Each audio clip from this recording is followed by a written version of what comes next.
இன்றைய கத்தோலிக்க திருப்பலி சுவிசேஷ வாசிப்பு மற்றும் தியானம் 23 ஆகஸ்ட் 2026 சாதாரண காலத்தின் 21வது ஞாயிறு. நற்செய்தி வாசகம். உன் பெயர் பேதுரு, விண்ணரசின் திறவுகோல்களை நான் உன்னிடம் தருவேன். மத்தேயு எழுதிய தூய நற்செய்தியிலிருந்து வாசகம் 16:13 முதல் 20 வரை. அக்காலத்தில் இயேசு பிலிப்பு செசாரியா பகுதிக்குச் சென்றார். அவர் தம் சீடரை நோக்கி, மானிட மகன் யாரென்று மக்கள் சொல்கிறார்கள் என்று கேட்டார். அதற்கு அவர்கள், சிலர் திருமுழுக்கு யோவான் எனவும், வேறு சிலர் எலியா எனவும், மற்றும் சிலர் எரேமியா அல்லது பிற இறைவாக்கினருள் ஒருவர் என்றும் சொல்கின்றனர் என்றார்கள். ஆனால் நீங்கள், நான் யார் எனச் சொல்கிறீர்கள் என்று அவர் கேட்டார். சீமோன் பேதுரு மறுமொழியாக, நீர் மெசியா, வாழும் கடவுளின் மகன் என்று உரைத்தார். அதற்கு இயேசு, யோனாவின் மகனான சீமோனே, நீ பேறு பெற்றவன். ஏனெனில் எந்த மனிதரும் இதை உனக்கு வெளிப்படுத்தவில்லை, மாறாக விண்ணகத்திலுள்ள என் தந்தையே வெளிப்படுத்தியுள்ளார். எனவே நான் உனக்குக் கூறுகிறேன், உன் பெயர் பேதுரு, இந்தப் பாறையின் மேல் என் திருச்சபையைக் கட்டுவேன். பாதாளத்தின் வாயில்கள் அதன் மேல் வெற்றி கொள்ளா. விண்ணரசின் திறவுகோல்களை நான் உன்னிடம் தருவேன். மண்ணுலகில் நீ தடை செய்வது விண்ணுலகிலும் தடை செய்யப்படும்.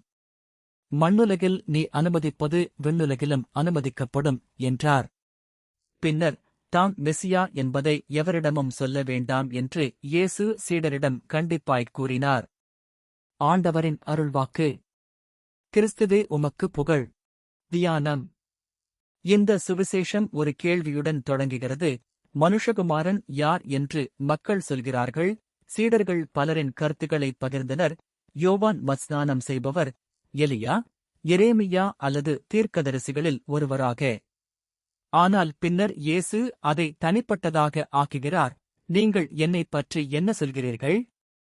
சீமோன் பேதுரு நம்பிக்கையுடனும் உறுதியுடனும் பதிலளிக்கிறார், நீங்கள் கிறிஸ்து, உயிருள்ள தேவனின் குமாரன். இயேசு அவரை ஆசீர்வதித்து, இந்த உண்மை மனித அறிவால் அல்ல, பரலோகத் தந்தையால் வெளிப்படுத்தப்பட்டது என்று கூறுகிறார்.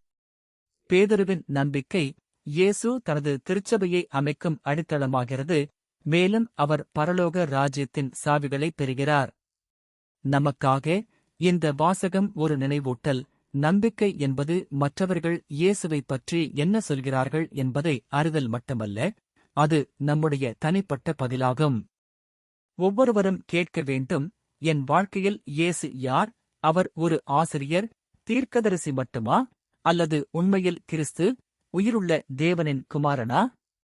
நாம் இயேசுவை ஆண்டவராக ஒப்புக்கொள்ளும்போது, அவருடைய அன்பின் உயிருள்ள சாட்சிகளாக இருக்க, திருச்சபையை கட்டி எழுப்ப மற்றும் இருளின் வாசல்கள் தேவனின் திட்டத்திற்கு எதிராக வெற்றி பெறாது என்பதை நம்பும் ஆழமான பணி ஒன்றில் அழைக்கப்படுகிறோம்.